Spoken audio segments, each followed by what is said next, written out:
भारतीय जनता पार्टीचे गटतट जे आहेत हे गट भविष्यात पक्षासाठी हानी तर ठरणार नाहीत ना?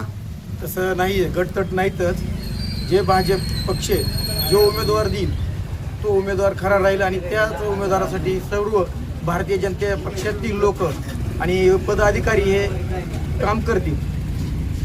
ज्यांच्याकडे भावी जिल्हा परिषद सदस्य म्हणून श्री पाहिले जाते ते ईश्वर तांबडे साहेब आपल्याबरोबर आहे. त्यांच्याच गावामध्ये म्हणजे किसान मोर्चाच्या मंडळ तालुक्याच्या उपाध्यक्षपदी निवड झालेली असल्यामुळे ईश्वरजी तांबडे यांना आपण विचारू. हे नवनाथजी तुरे यांची भारतीय जनता पार्टीच्या माध्यमातून किसान मंडळ वडवणी तालुका उपाध्यक्षपदी निवड झालेली असल्यामुळे ते पक्षासाठी काम करतील असे आपल्याला विश्वास वाटतो का?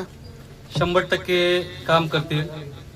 जे पंकजाताई मुंडे, उत्तमताई मुंडे, आमचे नेते केशवदादा आंधळे साहेब या सर्वांनी या वडवणी तालुक्याच्या निवडी परवा जाहीर केल्या आणि वडवणी तालुक्यामध्ये जवळजवळ 26 कार्यकारिणी सदस्य निवडले. त्यामध्ये आमच्या नवनाथरावला सुद्धा तालुका उपाध्यक्षपदी निवड केली.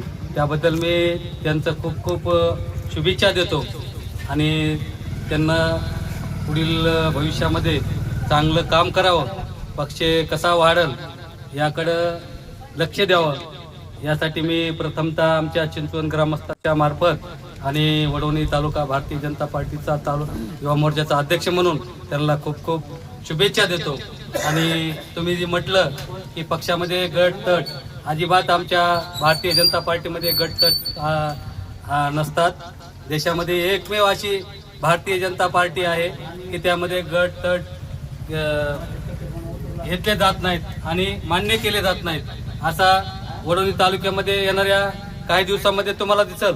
ज्या ज्या निवडणुका होतील त्या निवडणुकीमध्ये भारतीय जनता पार्टीचा झेंडा फडकल्याशिवाय राहणार नाही.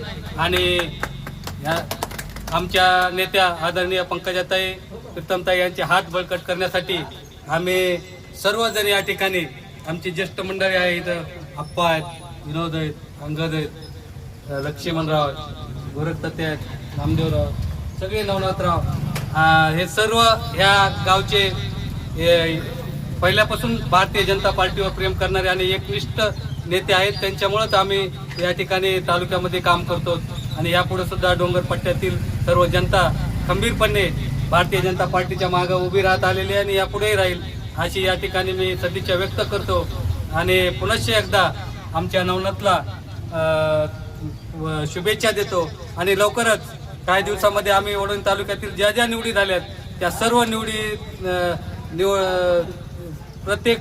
प्रत्येकाला बोलून आम्ही त्यांचा येतोची सत्कार ठेवणार आहेत. लवकरच तुम्हाला हे कळवू. पुनश्च एकदा शुभेच्छा देतो आणि या ठिकाणी थांबतो.